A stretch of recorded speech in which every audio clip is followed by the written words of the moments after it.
राहुल और उसके दोस्त एक छोटे से गांव में घूमने गए थे, जहां उन्होंने सुना कि गांव के बाहर एक पुरानी वीरान हवेली है, जिसे लोग भूतिया हवेली कहते हैं।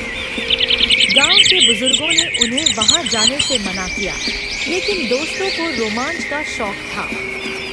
रात के अंधेरे में चारों दोस्त राहुल, समीर, नील और कबीर टॉर्च लेकर हवेली में घुसे।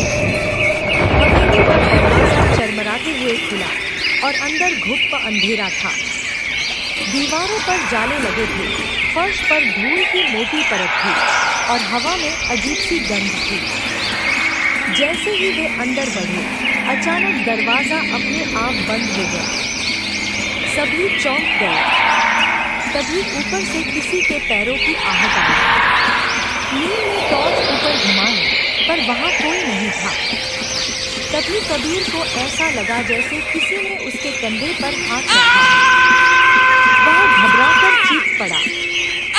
समीर ने कहा, ये सब हमारा वहम है, चलो दूसरी तरफ देखते हैं।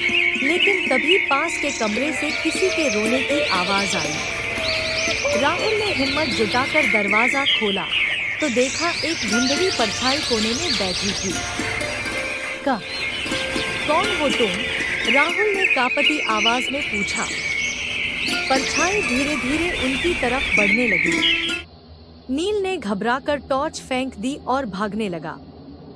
तभी परछाई ने धीरे से कहा, मुझे मत छोड़ो, मेरी मदद करो। आवाज सुनकर सभी रुके। अब डर के बजाय जिज्ञासा जाग उठी। राहुल ने हिम्मत जुटाकर पूछा, तुम्हें क्या हुआ है? परछाई ने बताया कि वह इस हवेली की पूर्व रानी थी, जिसे लालच के कारण उसके ही परिवार वालों ने मार दिया था।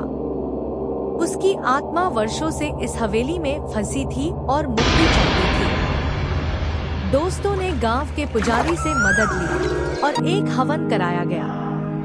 जैसे ही मंत्रों का उच्चारण पूरा हुआ, हवेली में जोरदार हवा चली और परछाई एक सुनहरी रोशनी में बदलकर गायब हो गई।